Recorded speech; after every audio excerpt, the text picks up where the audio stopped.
Bismillahirrahmanirrahim. Assalamu alaikum dear students. I am Mohsin Munawwar, your biology teacher for MD CAT session. आज के इस lecture में हम test discuss करेंगे, test number 10 जिसका सिलेबस है द सेल। तो टेस्ट के लिए चलते हैं बोर्ड की तरफ।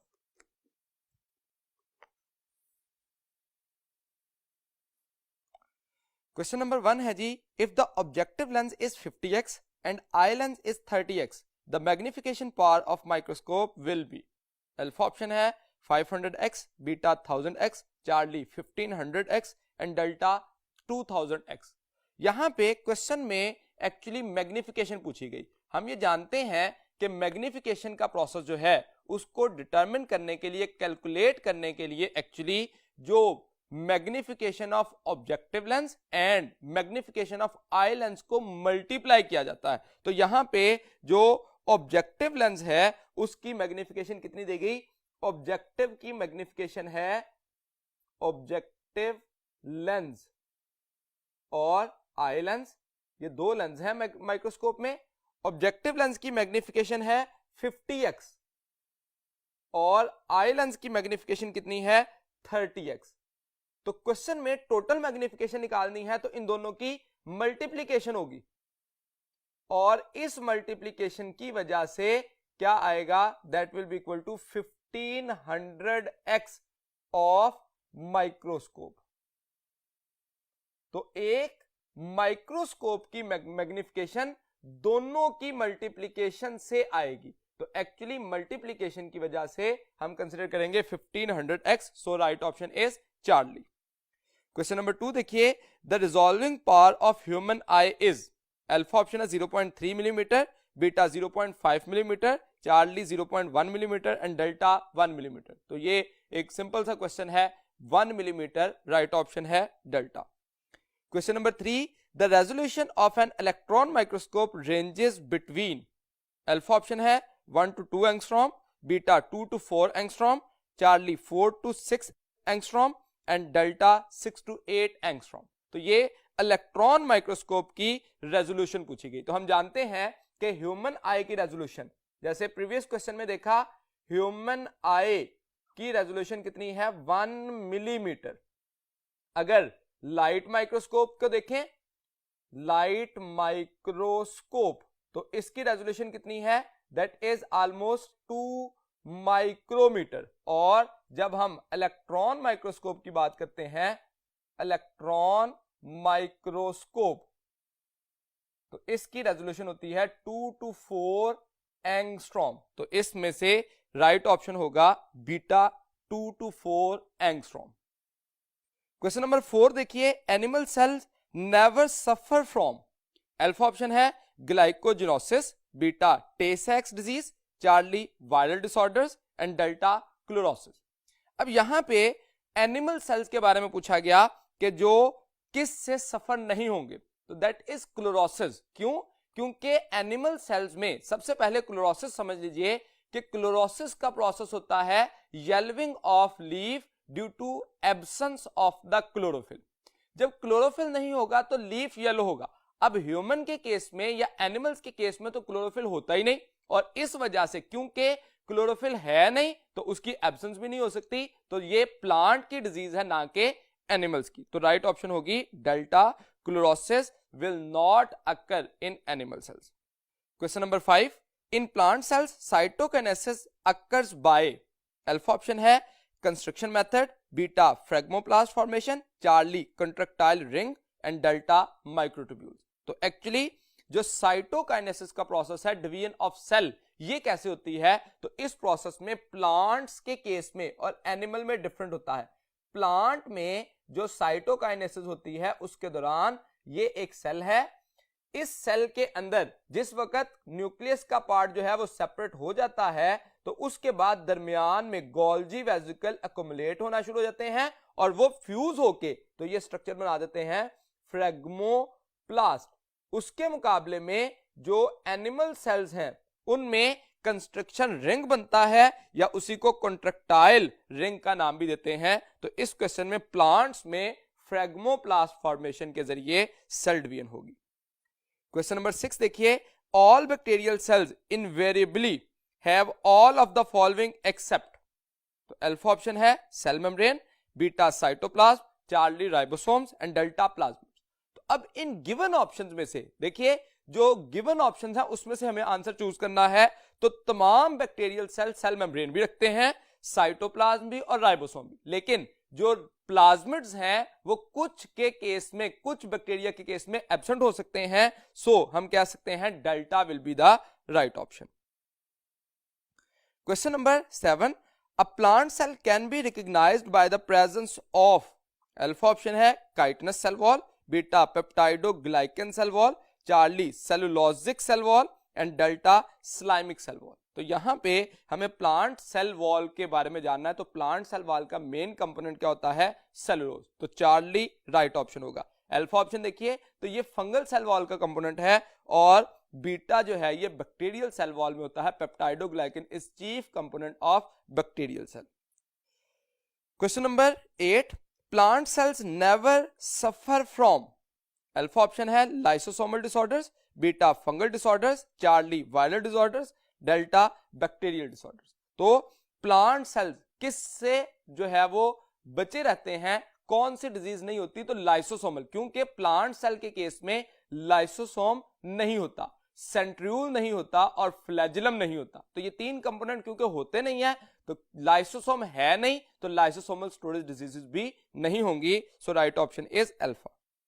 Question number 9, the storage carbohydrate of animal cell is, alpha option है cellulose, beta glycogen, charlie starch and delta amylase. तो अगर अल्फा ऑप्शन देखें cellulose, that is structural component not storage. Beta glycogen, glycogen is the storage component of the animals. Animals के अंदर जो storage होती है वो ग्लाइकोजन की है, और प्लांट्स के केस में जो स्टोरेज होती है वो स्टार्च की है। डेल्टा ऑप्शन देखें अमाइलेज, तो that is actually one chain of the starch. Amylose और अमाइलोपेक्टिन ये दो होते हैं, लेकिन डेल्टा ऑप्शन में अमाइलोज की बजाय अमाइलेज दिया गया, ये एक एंजाइम का नाम है, तो इसलिए हम इसको कंसीडर नहीं कर सकते। क्वेश्चन नंबर 9 का राइट ऑप्शन होगा beta glycogen. Question number 10, primitive type of cells lack definite, alpha option है nucleus, beta nuclear body, charlie cell division and delta chromatin material. तो यहां पे प्रिमिटिव सेल कौन से है? प्रोकैरियोटिक सेल है, तो उनके केस में वेल डिफाइंड न्यूक्लियस नहीं होता। Why? Because of absence of the nuclear membrane. So right option is alpha.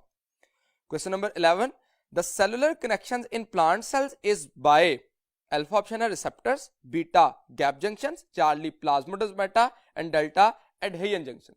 तो यहां पे actually cellular connections of plant cell पूछा गया। तो प्लांट्स के जो सेल्स हैं, फॉर एग्जांपल ये एक प्लांट का सेल है, ये दूसरा प्लांट का सेल है, ये दोनों एक दूसरे के साथ कनेक्टेड कैसे होते हैं? तो they are connected with each other by a cytoplasmic junction. तो इसको नाम क्या दिया जाता है? प्लाज्मोडेस्माटा। सो इसमें से क्वेश्चन में गिवन ऑप्शन क्या होगा? Charlie plasmodesmata. Question number 12, the cytokinesis in animal cells is characterised by, alpha option है phragmoplast, beta cleavage furrow, charlie nuclear plate and delta cytoplasmic plate. तो यहां पे देखिए, तो साइटोकाइनेसिस एनिमल सेल में कैसे होती है? एक प्रीवियस क्वेश्चन में हमने देखा कि प्लांट्स में फ्रेगमोप्लास्ट बनता है, लेकिन एनिमल्स के केस में इसी के ऑपोजिट, ये एनिमल का सेल है, तो इसमें एक्चुअली क्लीवेज फरो बनती है, जिसकी वजह से सेल इस तरह से हो जाता है। तो एनिमल सेल में कंडीशन क्या होगी? Cleavage furrow formation. तो इसको नाम दिया जाएगा क्लीवेज फरो। तो ये एक जो बैक्टीरिया वो उसमें न्यूक्लियस था, वो दो हिस्सों में यूं कैरियोकाइनेसिस में डिवाइड होगा, और उसके बाद साइटोकाइनेसिस के लिए क्लीवेज फरो बनेगी। Question number 13, unlike prokaryotic cells, eukaryotic cells have, alpha option है less variety of organelles, beta less number of organelles, charlie less quantity of DNA and delta less percentage of DNA.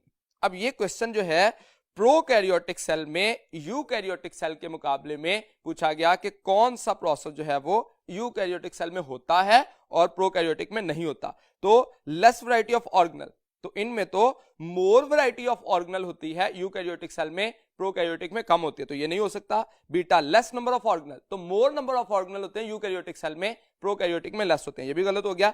Less quantity of DNA, तो eukaryotic cell में quantity ज्यादा होती है, percentage कम होती है। कैसे? अगर आपने अपने बुक में टेबल 2.3 जो है वो उसमें देखें तो परसेंटेज दी गई है, उसके अकॉर्डिंग जो है हम कंसीडर करते हैं। इसके साथ साथ जब आप चैप्टर नंबर 2 पढ़ते हैं तो उसमें जब बैक्टीरियल और मेमेलियन सेल का डिस्कस किया गया है तो डीएनए की परसेंटेज दी गई, जो यूकैरियोटिक डीएनए है दैट इज 0.25% और जो प्रोकैरियोटिक है उसमें कितना होता है 1%। तो इसलिए eukaryotic cell have less percentage of DNA 0.25% और prokaryotic cell have more percentage of DNA, that is 1% of total cell volume.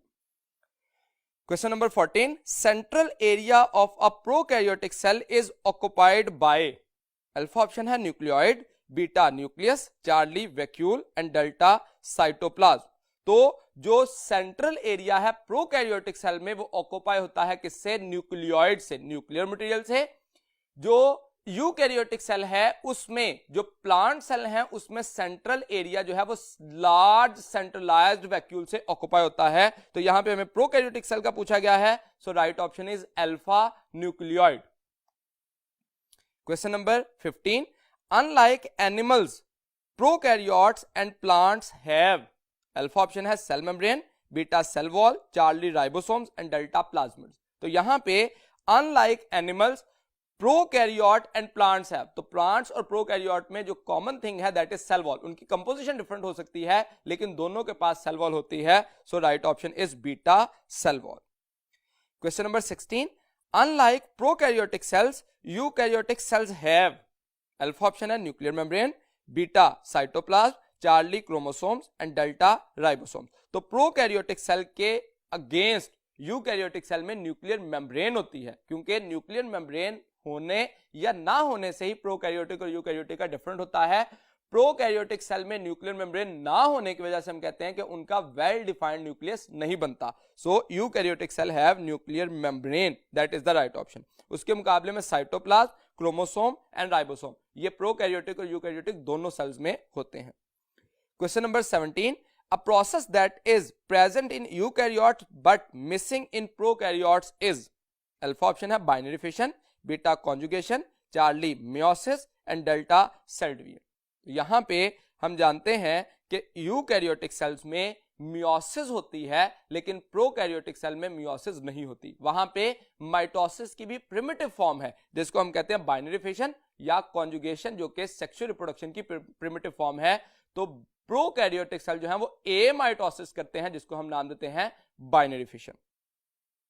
Question number 18 देखिए, the Okazaki fragments of eukaryotic cells are, alpha option है 1000 to 2000 nucleotides long, beta 100 to 200 nucleotides long, charlie 10,000 to 20,000 nucleotides long and delta 10 to 20 nucleotides long. अब ये replication में जाके इस बात को किया गया कि जो प्रोकैरियोटिक सेल हैं उनके केस में लार्जर ओकाज़की फ्रेगमेंट बनता है ऑलमोस्ट 1000 से 2000 न्यूक्लियोटाइड का। तो यूकैरियोटिक सेल में 100 to 200 न्यूक्लियोटाइड का शॉर्टर, रिलेटिवली शॉर्टर न्यूक्लियोटाइड की लेंथ बनती है, तो इसलिए बीटा जो है वो राइट ऑप्शन होगा।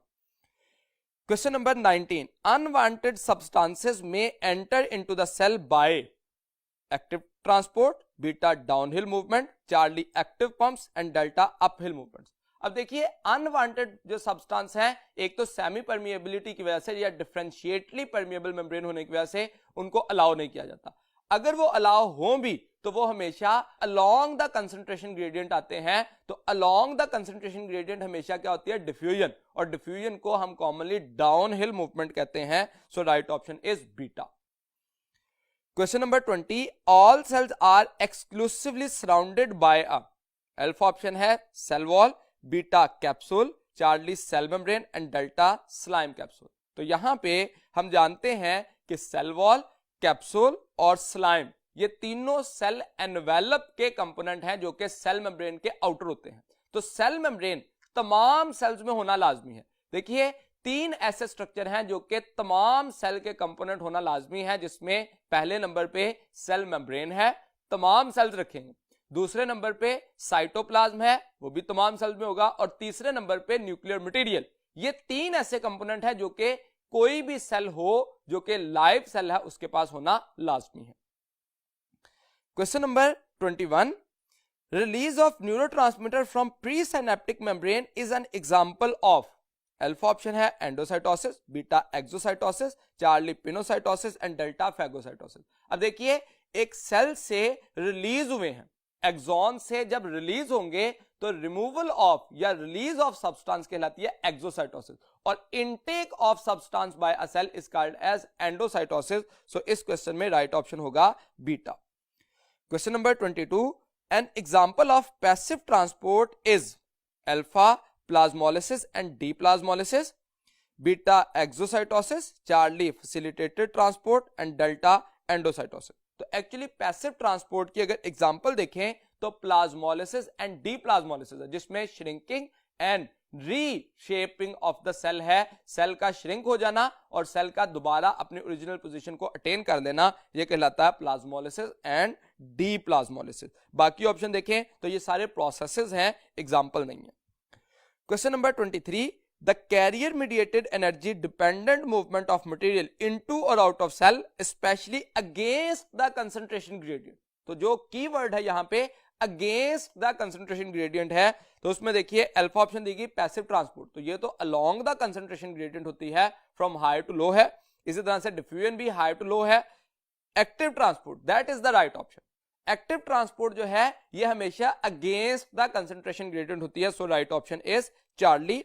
डेल्टा ऑप्शन में देखिए तो ऑस्मोसिस, तो अगर जो पैसिव ट्रांसपोर्ट, डिफ्यूजन और ऑस्मोसिस ये सारे जो हैं ये actually towards the concentration gradient होते हैं, हाई कंसंट्रेशन टू लो होते हैं, तो एक एक्टिव ट्रांसपोर्ट ऐसा है जो कि अगेंस्ट द कंसंट्रेशन ग्रेडियंट होगा।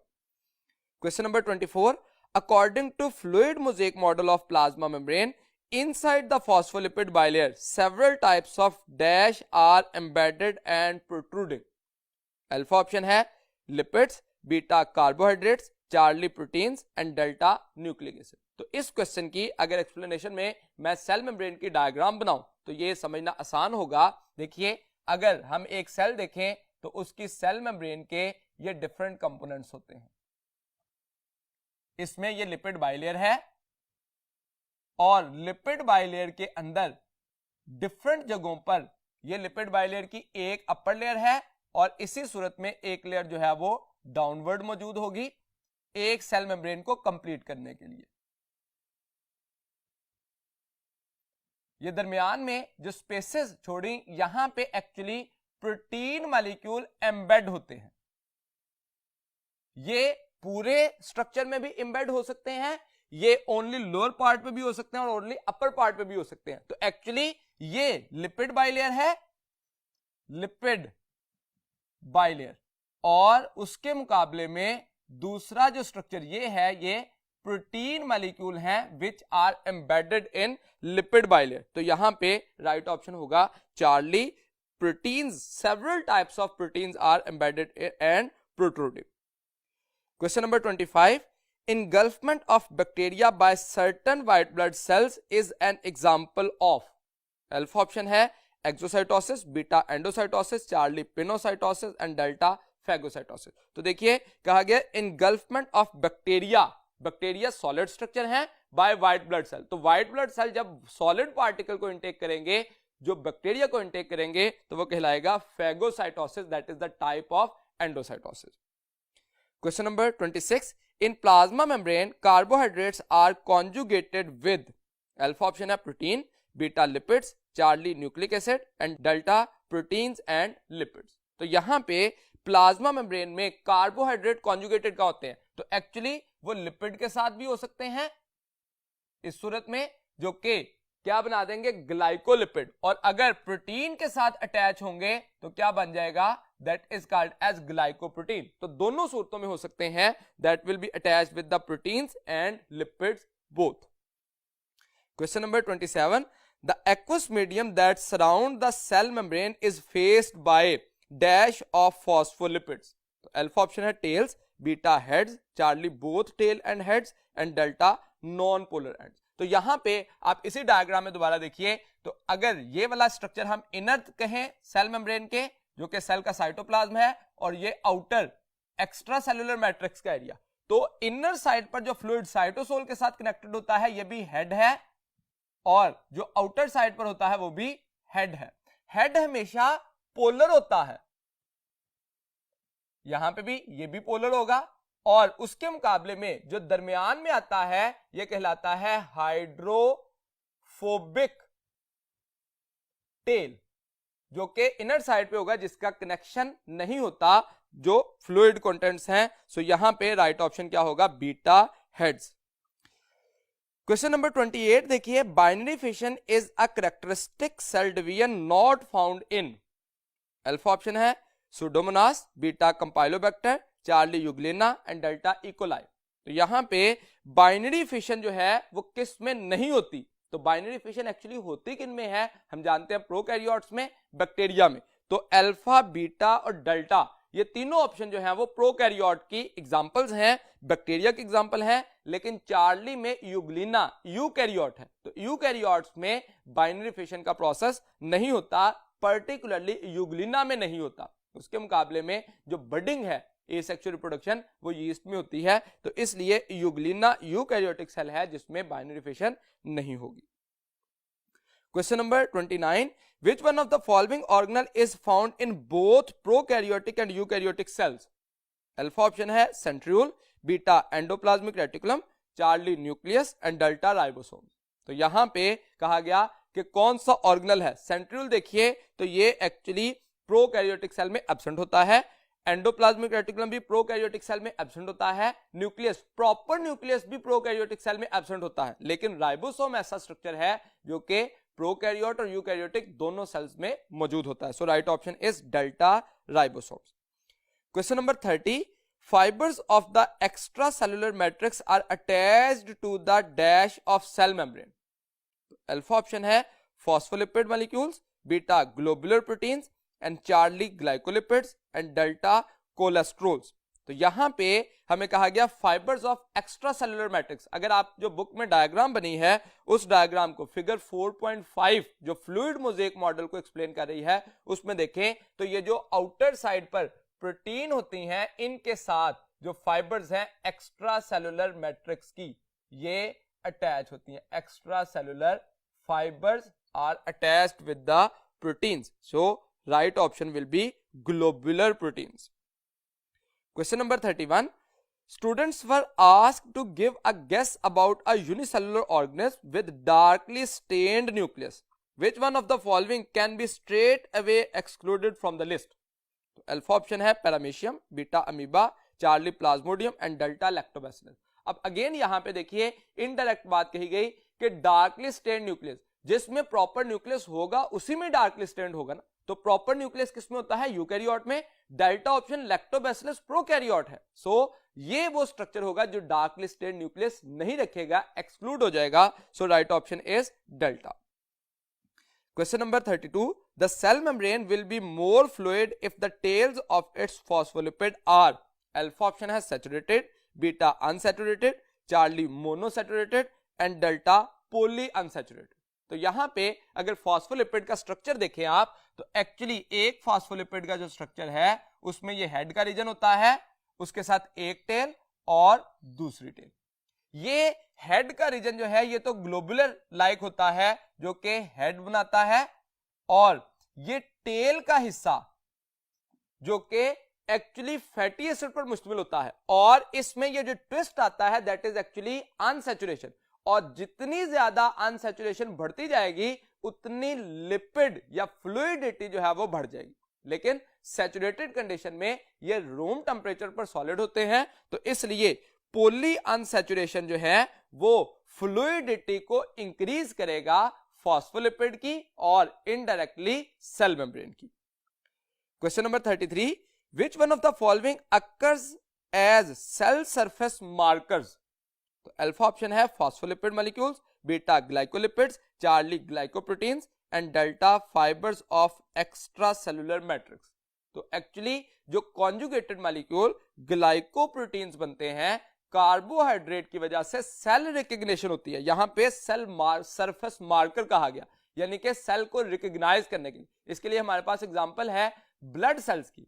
ब्लड सेल्स के केस में जो ब्लड ग्रुप है उसके लिए जो एंटीजन है वो सेल सरफेस मार्कर होता है, जो कि एक्चुअली कार्बोहाइड्रेट या ग्लाइकोप्रोटीन इन नेचर होता है। So right option is Charlie.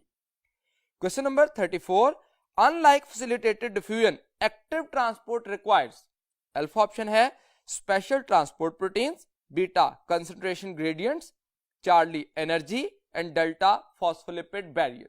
तो यहां पे क्वेश्चन क्या है, एक्टिव ट्रांसपोर्ट रिक्वायर क्या करता है? तो एक्टिव ट्रांसपोर्ट का पैसिव से जो मेन डिफरेंस है that is energy utilisation. Active के दौरान एनर्जी यूटिलाइज होगी और पैसिव विदाउट एनर्जी यूटिलाइजेशन होगा। So right option will be charlie energy. Question number 35, secretion of digestive enzymes from the cells of pancreas is an example of। Alpha option है endocytosis, beta exocytosis, charlie excretion, delta outpouring.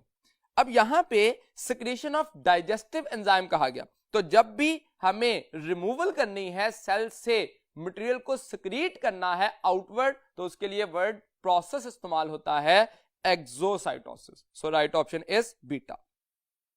Question number 36, the organelle that does not have a bilayer membrane is। Alpha option है nucleus, beta mitochondria, charlie ribosome and delta chloroplast. तो यहां पे ribosome non membranous structure है जिसके पास कोई membrane नहीं होती, लेकिन न्यूक्लियस, माइटोकॉन्ड्रिया और क्लोरोप्लास्ट ये डबल मेम्ब्रेनस ऑर्गेनल होते हैं। Question number 37, dash are the fundamental components of cell membranes. Alpha option है waxes, beta phospholipids, charlie sphingolipids and delta steroids. तो ये क्वेश्चन जो है एक्चुअली आपकी बुक से ग्लोसरी से ये बात ली गई है, जिसमें कहा गया कि phospholipids are fundamental components of cell membranes. So right option is beta, जो कि फॉस्फोलिपिड जो है एज अ लिपिड बाइलेयर बनाते हैं। Question number 38, phospholipids molecules in a membrane are arranged with their dash on the exterior and their dash on their anterior। तो यहां पे phospholipid molecule membrane में अरेंज कैसे होते हैं? यहां पे हमने प्रीवियस एक क्वेश्चन में कहा था कि एक्सटीरियर और एंटीरियर साइड पे आएंगे हेड्स और दरमियान में आएंगी हाइड्रोफोबिक टेल्स। तो यहां पे जो हाइड्रोफोबिक हेड्स है आउटर साइड पर भी वही मौजूद हैं और इनर साइड पे एक्सटीरियर भी वही है। सेल मेम्ब्रेन का अगर स्ट्रक्चर देखें तो ये इसका एक्सटीरियर है और सेल मेम्ब्रेन का एक्सटीरियर पार्ट है। तो हेड्स जो हैं वो सेल मेम्ब्रेन की आउटर साइड्स पे आएंगे और जो टेल है वो इनर साइड पे आएगी। So right option is hydrophilic heads on the exterior and hydrophobic tails on the anterior. Question number 39, the intake of liquid material across the cell membrane is। Alpha option है phagocytosis, beta endocytosis, Charlie pinocytosis and delta exocytosis। तो यहां पे intake of liquid material, की point liquid है, तो liquid के लिए pinocytosis का लफ्ज इस्तेमाल किया जाता है, सॉलिड मटेरियल के लिए फैगोसाइटोसिस का लफ्ज इस्तेमाल किया जाता है। So right option is charlie pinocytosis. Question number 40, select the organelle which is only present in animal cells। Alpha option है centriole, beta rough endoplasmic reticulum, charlie microtubules and delta ribosome. तो actually हम जानते हैं कि animal cell के अंदर centriole मौजूद होता है, but centriole are absent in higher plants या मोस्ट ऑफ द प्लांट्स कहते हैं। तो सेंट्रियोल जो है वो मौजूद होगा एनिमल सेल्स में, लेकिन एंडोप्लाज्मिक रेटिकुलम प्लांट और एनिमल दोनों में होते हैं, माइक्रोट्यूब्यूल भी और राइबोसोम ये भी प्लांट और एनिमल दोनों सेल्स में मौजूद होते हैं। So right option is alpha centriole. Question number 41, DNA molecule in prokaryotes is. Alpha option है single circular double stranded molecule not bounded by membrane, beta option देखिए double circular molecule, charlie linear double stranded molecule and delta single circular double stranded molecule membrane bounded. तो यहां पे actually alpha option जो है वो सही है, एक ही मॉलिक्यूल होता है डीएनए का क्योंकि हैप्लॉइड होते हैं बैक्टीरियल सेल, सर्कुलर होता है, डबल स्ट्रैंडेड मॉलिक्यूल होता है और मेम्ब्रेन बाउंडेड नहीं होता, इसीलिए हम कहते हैं कि they have no well defined nuclei. So right option is alpha. Question number 42 पे आइए। Cell wall structure of a cell of unknown origin was studied and found to contain polysaccharide chain linked with short chain of amino acid. What do you think it can be? Alpha option है bacteria, beta fungi cell, charlie algae and delta cortex cells. तो यहां पे बात देखिए, कहा गया cell wall structure of unknown origin was studied and found to contain polysaccharide chain and short chain of amino acid. तो actually polysaccharide जो है वो क्या होते हैं, कार्बोहाइड्रेट, और उसके साथ जब short chain of amino acid होती है, शॉर्ट चेन, तो इससे क्या बनता है, that is responsible to form peptidoglycan. Peptidoglycan that is the cell wall of bacteria, component of bacterial cell wall. ये पेप्टाइडोग्लाइकन के अलावा हमने बात की है कि एक जो यू बैक्टीरिया होते हैं उनमें पेप्टाइडोग्लाइकन होती है, लेकिन ग्लाइकोप्रोटीन भी मौजूद होती है इन यूकैरियोट। अब इसमें ये ऑप्शन तो नहीं है, लेकिन अगर ये ऑप्शन भी होता तो हम फिर किसको चूज करते, फिर भी पेप्टाइडोग्लाइकन ही है। यहां पे देखिए पेप्टाइडोग्लाइकन में भी कार्बोहाइड्रेट और प्रोटीन है, ग्लाइकोप्रोटीन में भी कार्बोहाइड्रेट और प्रोटीन है, लेकिन दोनों में एक फर्क है। फर्क क्या है कि यहां पे ग्लाइकोप्रोटीन में एक पॉलीपेप्टाइड होनी थी और उसके साथ फ्यू यूनिट्स ऑफ कार्बोहाइड्रेट आने थे। यानी कि हम ये कह सकते हैं कि अगर मेन चेन कार्बोहाइड्रेट की हो और उसके साथ फ्यू अमाइनो एसिड अटैच हो तो पेप्टाइडोग्लाइकन है, और अगर मेन चेन प्रोटीन की हो और उसके साथ फ्यू सब यूनिट, फ्यू मोनोसैकेराइड हो या ओलिगोसैकेराइड का कुछ स्ट्रक्चर अटैच हो तो उसको नाम देते हैं ग्लाइकोप्रोटीन। यहां पे क्वेश्चन में हमें कहा गया कि एक पॉलीसैकेराइड चेन के साथ short chain of amino acid है, so right option will be peptidoglycan in case of bacterial cell.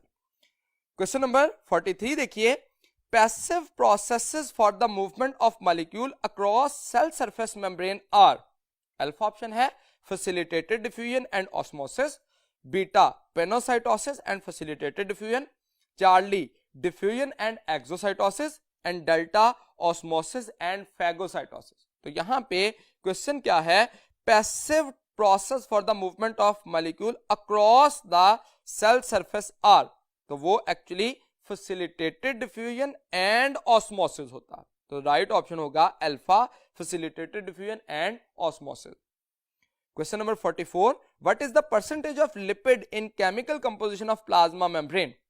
तो 20 to 40% हम जानते हैं, ये राइट ऑप्शन है, बीटा ऑप्शन है।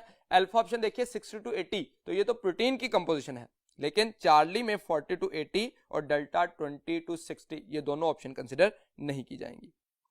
Question number 45, in prokaryotes within promoter there are 2 binding site at dash and dash respectively. अब ये जिस वक्त ट्रांसक्रिप्शन का प्रोसेस होता है तो उस दौरानिए में यहां पे जरा आप देखिए, फॉर एग्जांपल ये एक जीन है जिसमें ये पॉइंट है जहां से 0, जहां से आगे जीन शुरू होता है डाउनस्ट्रीम सीक्वेंस। इससे प्रीवियसली जो सीक्वेंस है तकरीबन -10 पे और -35 पे, ये दोनों प्रोमोटर साइट होती हैं जो कि रिकॉग्नाइज करता है आरएनए पॉलीमरेज कि कहां से आगे जाके ट्रांसक्रिप्शन शुरू होनी है। तो यहां पे -10 पे जो सीक्वेंस हमारी बुक में दिया गया दैट इज TATAT, और -35 पे TTGACA। तो ये दो सीक्वेंस जो हैं वो यहां पे दिए गए हैं जो कि -10 और -35 पे किस में होते हैं, प्रोकैरियोट में, और यही सेम सीक्वेंस यूकैरियोट में पोजीशन डिफरेंट हो जाती है -25 एंड -75 पे। तो ये दोनों सीक्वेंस जो हैं वो प्रोमोटर कहलाते हैं, -35 एंड -10 रेस्पेक्टिवली। क्वेश्चन नंबर 46 देखिए, the revelation of complexity of structure of various cellular organelle is closely linked with the development of dash and improvement in the resolution power of the dash. Alpha option है PCR, microscope, beta microscope microscopy, Charlie microscopy microscope and delta centrifuge microscope. तो actually ये जो Charlie option है वो right है, development of microscopy and improvement in resolution power of. अब improvement resolution power की जाएगी किसकी? इंस्ट्रूमेंट की। इंस्ट्रूमेंट क्या है? माइक्रोस्कोप, और प्रोसेस क्या है? माइक्रोस्कोपी। तो बीटा ऑप्शन नहीं हो सकता, बल्कि चार्ली ऑप्शन, माइक्रोस्कोपी पहले आएगा और माइक्रोस्कोप बाद में। So right option is charlie. Question number 47, electron microscope has a high resolution power, this is because of. तो अल्फा ऑप्शन है very high wavelength of electron beam, beta very low wavelength of electron beam, charlie electromagnetic lenses and delta very high brightness. तो यहां पे resolution power ज्यादा होती है किस वजह से? Due to low wavelength of electron beam. तो वेवलेंथ कम होगी तो रेजोल्यूशन पावर जो है वो बढ़ती जाएगी। Question number 48, dash is a prokaryote while dash is a eukaryote। तो अल्फा ऑप्शन है E coli paramecium, beta chlamydomonas E coli, charlie amoeba lactobacillus and delta plasmodium E coli. तो प्रोकैरियोट इसमें से क्या है? इकोलाई, और यूकैरियोट क्या है? पैरामीशियम। तो अल्फा ऑप्शन में ही करेक्ट सीक्वेंस दिया गया है, इकोलाई प्रोकैरियोट है और पैरामीशियम यूकैरियोट है। Question number 49, the resolution power of human naked I can be increased. Alpha option है by staining the object, beta by increasing distance of the object, charlie by decreasing distance of the object and delta with the aid of lenses। तो resolution power को increase किया जा सकता है with the aid of lens. तो वो microscope में हो सकती है, या और जो टेलीस्कोप है इस तरह के इंस्ट्रूमेंट से हम लेंसेज को इस्तेमाल करके रेजोल्यूशन पावर को बढ़ा सकते हैं। So right option is delta. Question number 50, during animal cell division the spindle fiber are formed from। Alpha option है lysosomes, beta ribosomes, charlie centrioles and delta Golgi operator. तो actually जो cell division के लिए spindle fibre formation होती है वो centrioles करते हैं। प्लांट सेल में भी स्पिंडल फाइबर बनते हैं, लेकिन उनके लिए माइटोटिक अपरेटस सेपरेटली बनता है, जिसको हम माइक्रोट्यूब्यूल ऑर्गेनाइजिंग सेंटर का नाम देते हैं, जो कि सेंट्रियोल की बजाय एग्रीगेशन ऑफ माइक्रोट्यूब्यूल होता है। तो यहां पे क्वेश्चन नंबर 50 का राइट ऑप्शन होगा चार्ली सेंट्रियोल। यहां तक आज का हमारा टेस्ट कंप्लीट हुआ। उम्मीद है कि मैं अपनी बात आपको समझाने में कामयाब रहा। अगले लेक्चर तक के लिए दीजिए इजाजत। अल्लाह हाफिज।